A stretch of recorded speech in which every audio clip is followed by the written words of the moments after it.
Hello दोस्तों, मेरा नाम है वैभव। आप देख रहे हैं IITA। दोस्तों, ये मेरे ओपन इंटरेस्ट का सेकंड पार्ट है। दोस्तों, फर्स्ट पार्ट में आपने देखा कि ओपन इंटरेस्ट के साथ ट्रेंड और लेवल्स कैसे देखते हैं। एक बार फिर से रिवाइज करते हैं। अगर पुट्स में ओपन इंटरेस्ट ज़्यादा हो, जैसे यहाँ पे है, पुट में कॉल से ओपन इंटरेस्ट ज़्यादा है तो ट्रेंड बुलिश होगा। अगर कॉल में होता तो बेरिश होता। और जहां जिस लेवल पे ओपन इंटरेस्ट ज्यादा है वो लेवल स्ट्रांग होती है, और जहां पे कम होता है, मतलब 2 लाख 1 लाख 1 लाख कंपेरेटिव ये 14 लाख, तो वहां की लेवल वीक होती है। मतलब वहां पे अगर प्राइस जाता है तो ज्यादा देर नहीं रुकेगा, वो लेवल को तोड़ देगा। दोस्तों, आगे देखते हैं। दोस्तों, नेक्स्ट पॉइंट है ओपन इंटरेस्ट के साथ वॉल्यूम। दोनों का कंपैरिजन कैसे करें, इन दोनों का रिलेशन क्या होता है। चलो एग्जांपल ले लेते हैं। दोस्तों, अगर स्टॉक में कोई बाइंग और सेलिंग हो रही है तो उस जगह का वॉल्यूम बढ़ता जाता है, लेकिन ओपन इंटरेस्ट में ऐसे बात नहीं है। जैसे हमने पहले ओपन इंटरेस्ट के बारे में देखा था, मैं फिर से बताता हूँ, एक बार फिर से रिवाइज हो जाएगा वॉल्यूम की वजह से।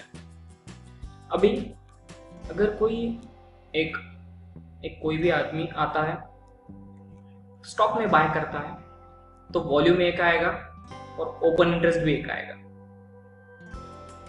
अभी अगर वही आदमी एग्जिट कर जाए तो होगा क्या, हमारा ओपन इंटरेस्ट कम हो जाएगा।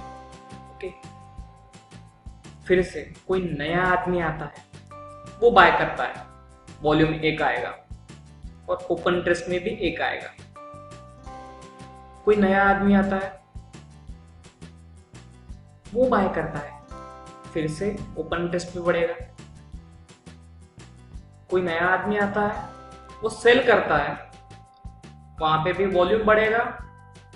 और नया आदमी है, इसकी वजह से ओपन इंटरेस्ट भी बढ़ेगा, क्योंकि वो नया आदमी है, उसका कॉन्ट्रैक्ट ओपन होगा, उसने सरेंडर नहीं किया होगा। मतलब जितने ओपन कॉन्ट्रैक्ट्स उतना बड़ा ओपन इंटरेस्ट। ओके, अभी जो पहले वाला आदमी था, ये वाला 6th कॉलम में जो है वो वाला, वो अगर सरेंडर कर जाता है तो होगा क्या, ओपन इंटरेस्ट घटेगा फिर से। ओके, मतलब हो क्या रहा है यहाँ पे। अभी जितने भी लोग आए हैं उनकी वजह से वॉल्यूम क्या बना है वो देखते हैं।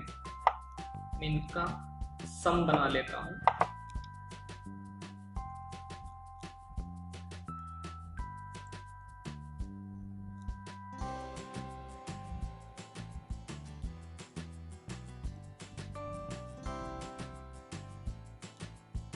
हमारा वॉल्यूम रहेगा 4,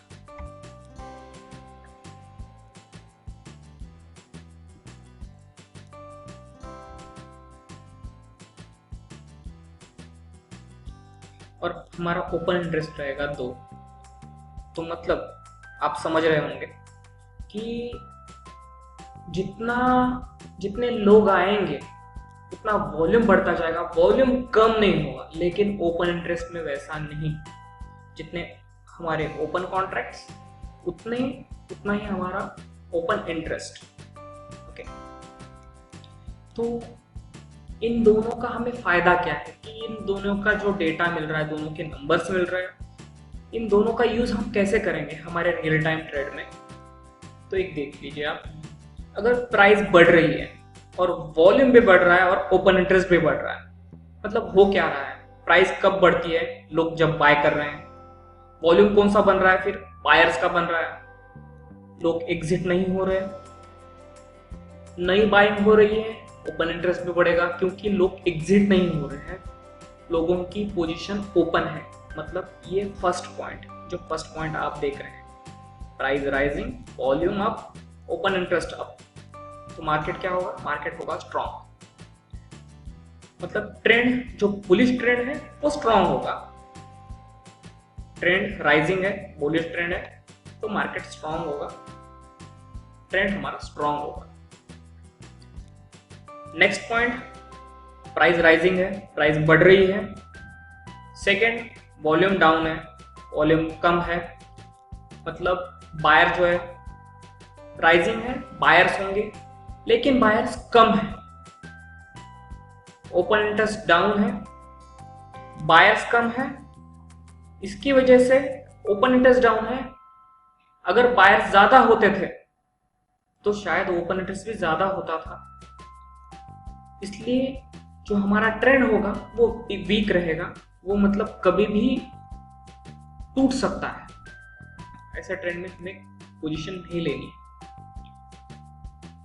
थर्ड पॉइंट, प्राइस डिक्लाइनिंग है, प्राइस गिर रही है और वॉल्यूम अप है, मतलब प्राइस गिर रही है, वॉल्यूम अप है, मतलब सेलर्स का वॉल्यूम ज्यादा है, ओपन इंटरेस्ट अप है, मतलब सारे के सारे सेलर्स हैं, उसकी वजह से ओपन इंटरेस्ट अप है। मतलब कोई भी पिछली पोजीशन सरेंडर नहीं कर रहा है, मतलब कोई पिछला बायर आके सेल नहीं कर रहा है, उसकी पोजीशन वो सरेंडर नहीं कर रहा है। नए सेलर तैयार हो रहे हैं, नए सेलर क्रिएट हो रहे हैं, इसकी वजह से ओपन इंटरेस्ट भी अप हो रहा है। तो होगा क्या, मार्केट वीक रहेगा। ओके, और फिर से मार्केट गिर रहा है, वॉल्यूम डाउन है, वॉल्यूम कम है और ओपन इंटरेस्ट भी कम है, तो मार्केट होगा क्या, मार्केट होगा स्ट्रॉन्ग। क्योंकि देख लीजिए आप, प्राइस गिर रही है, मार्केट डाउन जा रहा है, फिर भी वॉल्यूम डाउन है, मतलब ज्यादा सेलर्स नहीं है, चांसेस है कि बायर्स आएंगे, क्योंकि जो ट्रेंड होगा वो स्ट्रॉन्ग नहीं रहेगा, कभी भी टूट सकता है। और ओपन इंटरेस्ट भी डाउन है, मतलब क्या है, जो सेलर्स हैं वो ज्यादा नहीं है, सेलर्स ज्यादा नहीं है, वो कभी भी हम अपनी पोजीशन छोड़ के जा सकते हैं। तो होगा क्या, मार्केट हो जाएगा स्ट्रॉन्ग। तो अगर वॉल्यूम कम हो तो चेक करना है ओपन इंटरेस्ट, ओपन इंटरेस्ट भी कम हो तो ऑब्वियस है मार्केट स्ट्रॉन्ग बनने वाला है, हमें पोजीशन बेस में मिल जाएगी। अगर कोई ट्रेंड चल रहा हो, मतलब प्राइस राइजिंग हो, चल रहा हो, बढ़ रहा हो, कोई स्टॉक बढ़ रहा हो और वॉल्यूम भी अच्छा हो उसमें, तो चेक करना है ओपन इंटरेस्ट। ओपन इंटरेस्ट भी अच्छा बन रहा है तो प्राइस और ऊपर जाने वाला है। लेकिन ये दो कंडीशंस में, प्राइस बढ़ रहा हो लेकिन वॉल्यूम और ओपन इंटरेस्ट ना हो, तो प्राइस हमारी वीक रहेगी, या फिर मार्केट गिर रहा हो और वॉल्यूम और ओपन इंटरेस्ट ज्यादा हो, मतलब सारे के सारे सेलर्स हैं, ओपन इंटरेस्ट ज्यादा मतलब सारे के सारे सेलर्स हैं और पिछली पोजीशन किसी ने भी सरेंडर नहीं की है, मतलब नए लेवल्स बन रहे हैं, नए सेलर्स आ रहे हैं, तो मार्केट वीक बनने वाला है। ओके, तो आप समझ गए होंगे वॉल्यूम और ओपन इंटरेस्ट इन दोनों के साथ कैसे डील करें। दोस्तों, नेक्स्ट वीडियो आएगा मेरा संडे, जो होगा स्ट्रेटेजी बेस।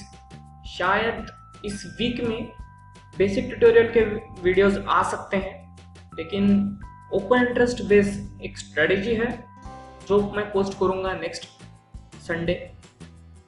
तो वेट करिए मेरे नेक्स्ट वीडियो का। Thank you, bye bye.